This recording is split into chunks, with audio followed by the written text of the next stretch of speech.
காலுக்காவத்துக்கும் கோரிக்காவத்துக்கும் சொந்தமா ஒரு பெரிய வயல் இருந்தது. காங்கள் 2 பேரும் அந்த வயல்ல விவசாயம் பண்ணிக்கிட்டு இருந்தாங்க. ஆரம்பத்துல அந்த வயல் மத்த வயல்களை போல நல்ல பசுமையா தான் இருந்தது.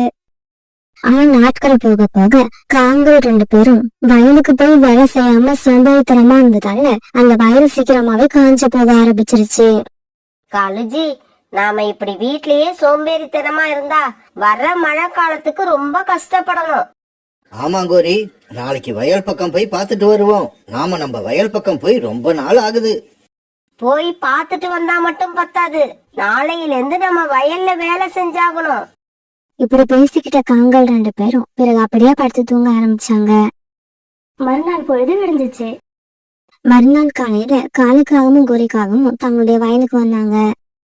இப்படி வயலுக்கு வந்த காங்கள் 2 பேரும் தங்களோட வயல்ல இருந்த நிலைமைய பார்த்துட்டு அதிர்ச்சி ஆயிட்டாங்க. என்ன இது, நம்ம வயல் இப்படி காஞ்சி போய் கிடக்கு? கோரி, நாம வயலுக்கு தினமும் வந்து இந்த வயலை பராமரிச்சிருந்தா நம்ம வயலுக்கு இந்த நிலைமை வந்திருக்காது. காலுஜி, இப்ப இந்த வயல்ல நாம எப்படி விவசாயம் பண்றது?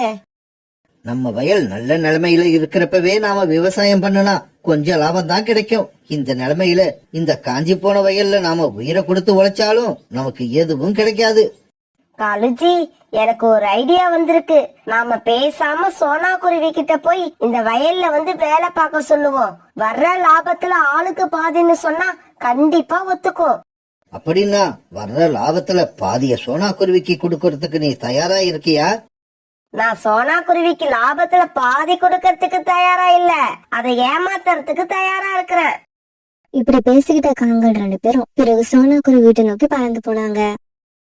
இங்க பாரு சோனா, எங்க கிட்ட வயல் இருக்கு, ஆனா உன்கிட்ட வயல் இல்ல. அதே மாதிரி உன்கிட்ட சோம்பேறித்தனமா இல்லாம கடுமையா உழைக்கிற திறமை இருக்கு. அந்த திறமை எங்க கிட்ட இல்ல. நீங்க 2 பேரும் என்ன சொல்ல வரீங்கன்னு எனக்கு எதுவுமே புரியல. சோனா, விவசாயம் பண்றதுக்கு வயல் இருக்கிற நாங்களும் கடுமையா உழைக்கிற மன உறுதி கொண்ட நீயும் சேர்ந்து செயல்பட்டா நமக்கு வெற்றி நிச்சயம். கோரி, ஏன் சுத்தி வளைச்சு பேசுற? இங்க பாரு சோனா, எங்களோட வயல்ல நீ வந்து விவசாயம் பண்ணு. அறுவடை நேரத்துல அந்த வயல்ல எவ்வளவு விளைஞ்சி இருக்கோ அத நாம 2 பேரும் ஆளுக்கு பாதியா பிரிச்சு எடுத்துக்கலாம். அப்படியா? சரி வாங்க, உங்களுடைய வயல் எப்படி இருக்குன்னு போய் பார்த்துட்டு வருவோம். வயலை பார்க்க போறியா? எங்களோட வயலை பார்க்க வேண்டிய அவசியமே இல்ல.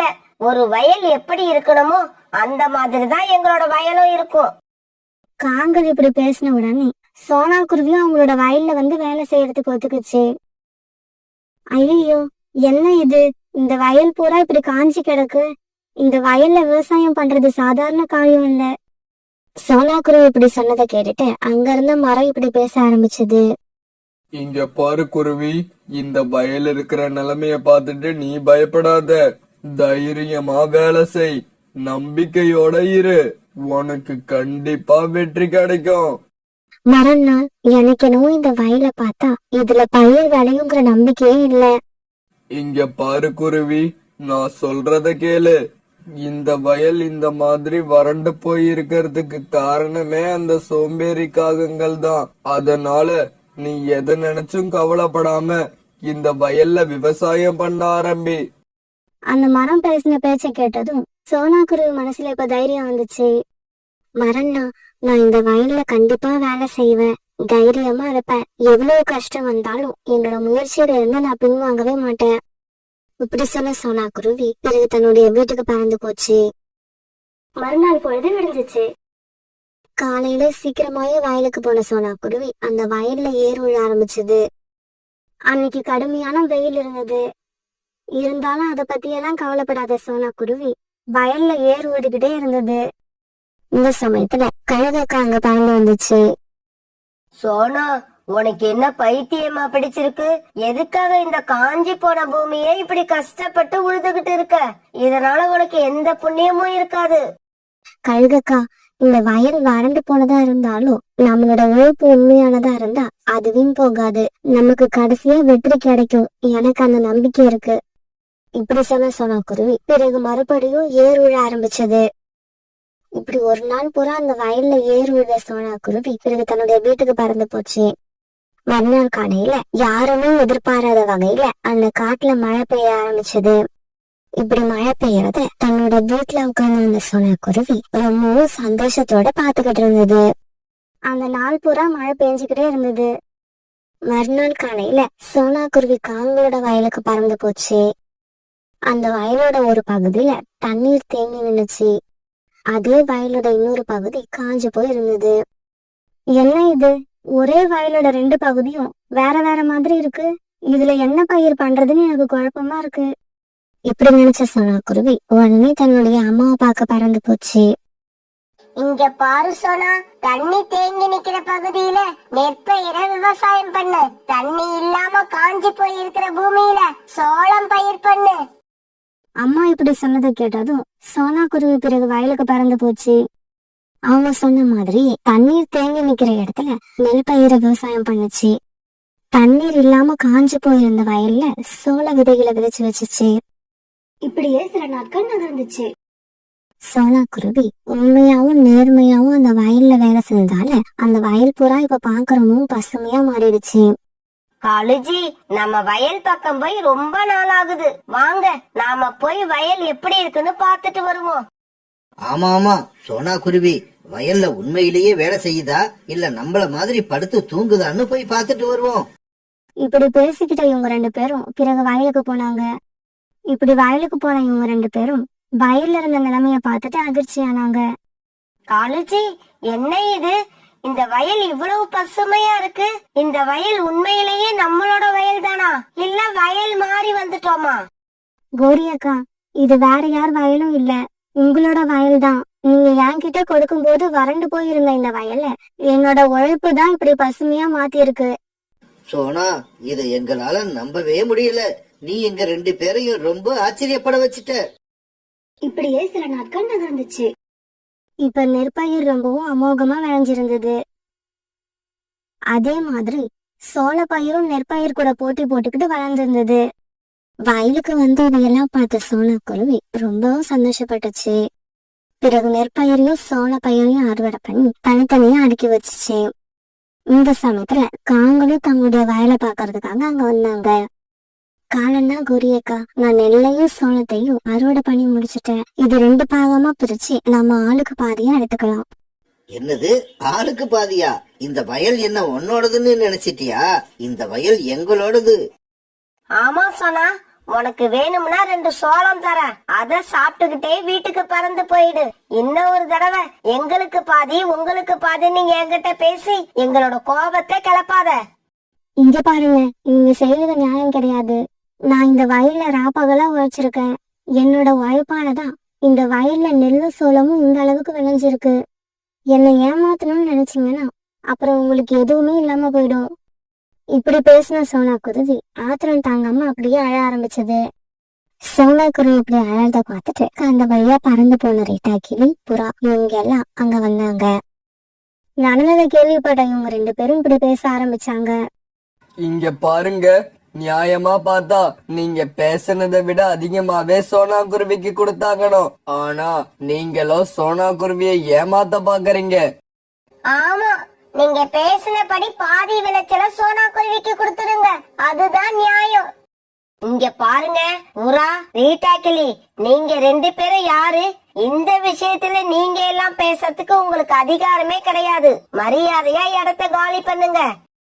இந்த சமயத்துல கழுகாக்காவும் அங்க வந்து சேர்ந்துருச்சு.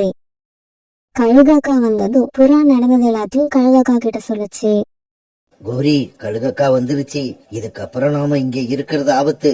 சீக்கிரமா நாம எல்லா பயிர்களையும் எடுத்துக்கிட்டு வீட்டுக்கு கிளம்பணும். சரி சரி, நாங்க வீட்டுக்கு கிளம்புறோம். எங்களுக்கு தொல்லை கொடுக்காம நீங்க எல்லாம் இடத்த காலி பண்ணுங்க. ஏய் காகங்களே, நீங்க வேணா வீட்டுக்கு கிளம்பி போங்க, அதை யாரும் தடுக்க மாட்டாங்க. ஆனா இங்க இருந்து ஒரு நெற்பயிரை கூட நீங்க வீட்டுக்கு எடுத்துக்கிட்டு போக முடியாது. கழுகக்கா, என்ன இப்படி பேசுறீங்க? இந்த வயல் எங்களோடது, அது உங்களுக்கும் தெரியும் தானே?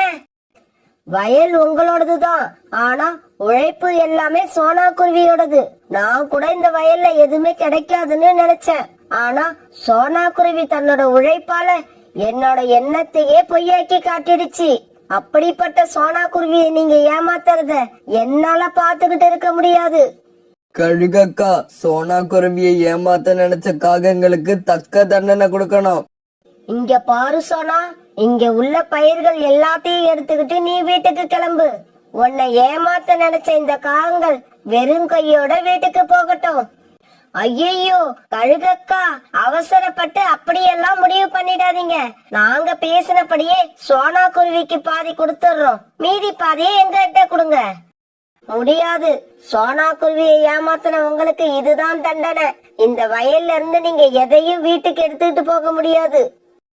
பிறகு சோனா குருவி, புறா, ரீட்டா கிளி இவங்க 3 பேரும் சேர்ந்து அங்கிருந்த பயிரை எல்லாம் மூட்டையா கட்டி வச்சாங்க. பிறகு அந்த மூட்டைகளை தூக்கிட்டு சோனா குருவி வீட்டை நோக்கி பறந்து போனாங்க. நீங்க பேராசப்பட்டதாலதான் இப்ப வெறும் கைய வீசிக்கிட்டு உங்க வீட்டுக்கு போக போறீங்க. இதுக்கு அப்புறமாவது யாரையும் ஏமாத்தாம வாழ முயற்சி பண்ணுங்க. இப்படி சொன்ன கழுகாக்கா பிறகு அங்கிருந்து பறந்து போயிடுச்சு. காலுஜி, என்ன இது? நம்ம நிலைமை கடைசியா இப்படி ஆயிடுச்சு. இங்க பாரு கோரி, சும்மா வெட்டித்தனமா பேசிக்கிட்டு இருக்காத. வா, இந்த வயல்ல ஏதாவது நெற்பயிர்கள் விழுந்து கிடக்குதான்னு பாப்போம். காலுஜி, இப்படி எல்லாம் ஆகும்னு தெரிஞ்சிருந்தா நாம பேசினபடி சோனா குருவிக்கு விளைச்சல்ல பாதிய கொடுத்திருக்கலாம். நாம அப்படி செய்யாம பேராசப்பட்டதால இப்ப நாம நம்ம வயல்லையே பொறுக்கி திங்கிற நிலைமைக்கு வந்துட்டோம்.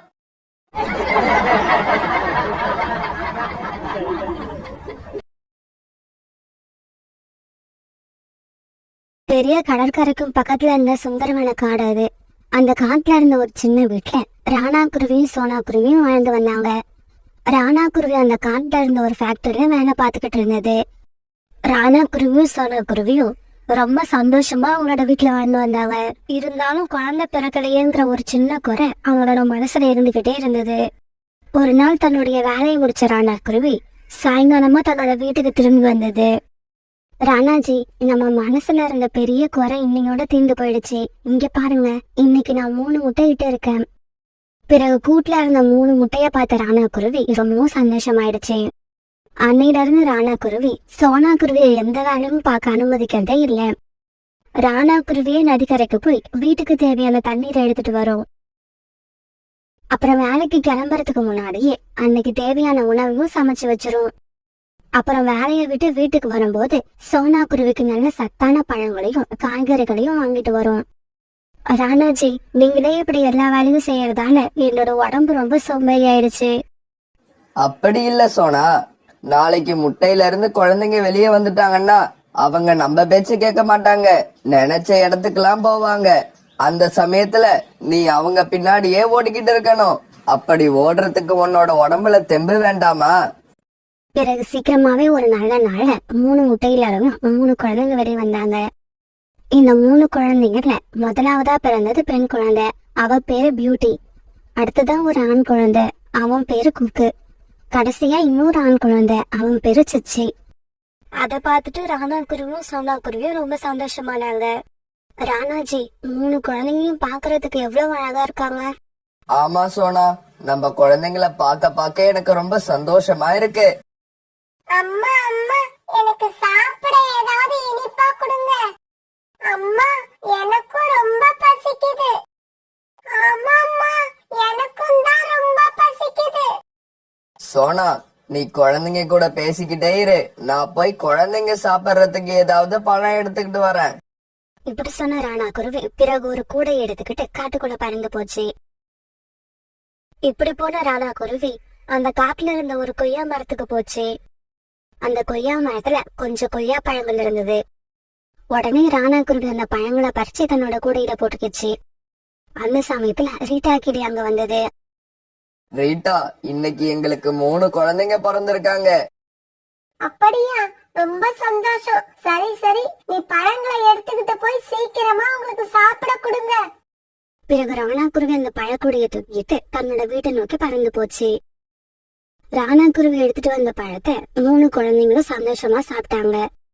பிறகு இதே மாதிரி ஒவ்வொரு நாளும் ராணா குருவியும் சோனா குருவியும் தங்களுடைய குழந்தைங்களுக்கு இனிப்பான பழங்களை கொண்டு வந்து கொடுத்து அவங்கள சாப்பிட வச்சாங்க. இப்படியே சில நாட்கள் நகர்ந்துச்சு. இப்ப அந்த குழந்தைங்க கொஞ்சம் பெரியவங்களா வந்துட்டாங்க. ராணா குருவி வேலையில இருந்து திரும்பி வந்ததும் அம்மா அப்பா 2 பேரும் சேர்ந்து தங்களுடைய குழந்தைங்களுக்கு பறக்க கத்து கொடுத்தாங்க. இங்க பாருங்க குழந்தைங்களா, அதோ தெரியுது பாருங்க வேப்ப மரம், அதை தாண்டி யாரும் போக கூடாது.